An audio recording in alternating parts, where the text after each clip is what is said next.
sexually is very unclean, and they're in chaos. They cannot even control themselves because they allowed that culture in the church. It is okay for us to do that. I told you the concept, the notion they got from Gnosticism. Okay? Only our spirits are saved. Our body, we can make corrupt anyway, because when we die, our bodies are going under the ground. So it is useless. So might as well we can enjoy. Use it as much as you can do.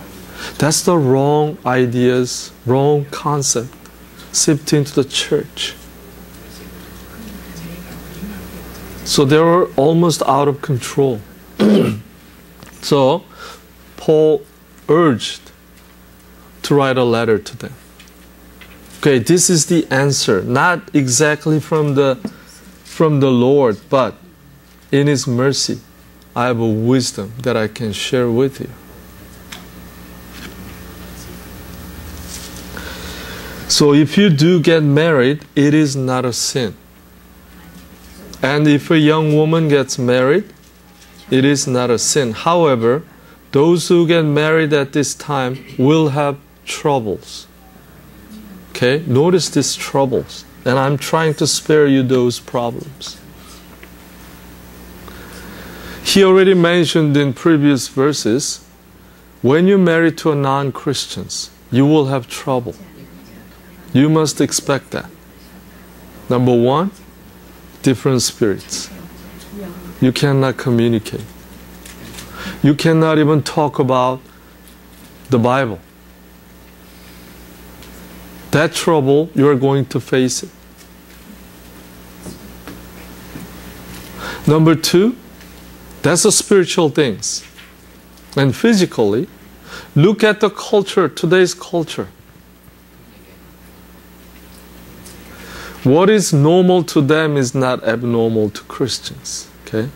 What is normal to Christians is abnormal to people out there in the world. Nowadays, dating, what is going on? I saw the movie a couple of days ago. What was it? The title? Yeah. He's not just... Huh? That into you. He's not in that into you. Whatever. It's okay. It's okay.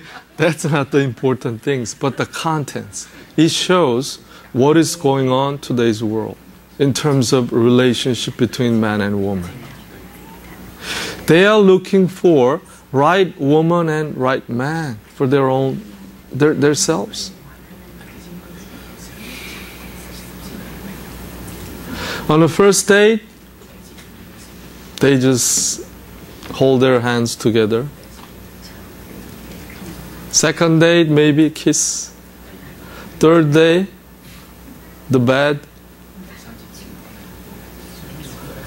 It's very common nowadays. But in previous chapter, you don't even know your body is God's temple. How can you corrupt your body? It is from the Lord. We have a responsibility to take care of our bodies as well. So that's today's world and culture. But what does Bible say? What does God say in the Bible? It's totally opposite way what we are doing.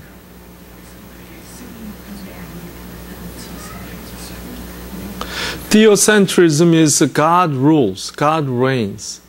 But now, when we look at the world right now, anthropocentrism, man rules. There is no God. We don't need God anymore. Because we send a rocket to even Mars and Moon. Very soon, everyone could go to Moon, right? At a low cost. That's the problem, huh? See, we need to consider the circumstances where I am. Economically is the right time to get married. What about politically? Socially? Am I marrying to Christians because I'm a Christian? Clearly, Bible said that you will expect the troubles in your marriage.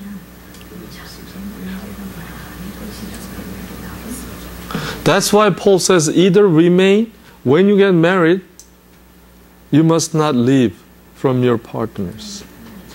Be a faithful man and woman to your marriage. Or remain as a single.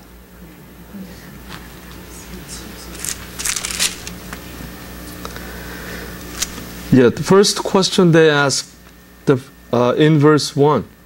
Now regarding the questions you asked in your letter. Yes, it is good to live a celibate life. Single life. He encouraged all of us to. Why?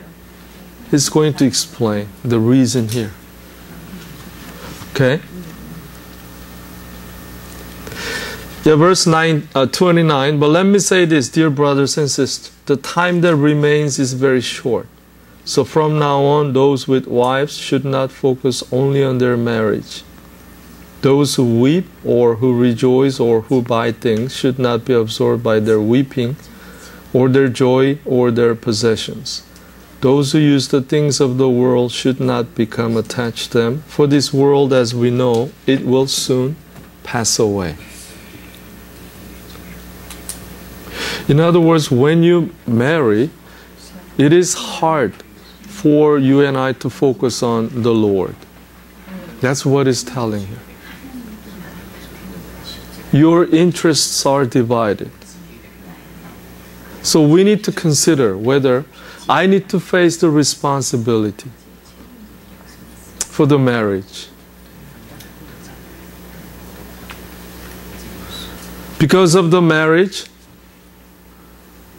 can I just serve the Lord as well as serving my partners? So think about you are single. Go down to verse 32. I want you to be free from the concerns of this life. An unmarried man can spend his time doing the Lord's work and thinking how to please Him. This is the responsibility for singles. But a married man has to think about his earthly responsibilities and how to please his wife. Okay? This is the teaching from husband to husband. His interests are divided in the same way a woman who is no longer married or has never been married can be devoted to the Lord and holy in body and spirit. Okay? To women, he said, be holy in body and in spirit as well. Why? Why he put another extra word in body? Not for man, but for women. Why? Very simple reason. Women give birth. You need to carry God's seed, non-ungodly seed. That is a blessing. That's why God says, marry, if you're a Christian, marry to a Christian. The way she can carry a godly seed. That is the blessing from Genesis chapter 12. But so for single man and woman, you need to devote yourself to God and pleasing to Him. But married man and woman, you need to please to your wife and you need to please to your husband. Aside from pleasing God. That is the responsibility for the marriage. See, Christians, actually, you can do both.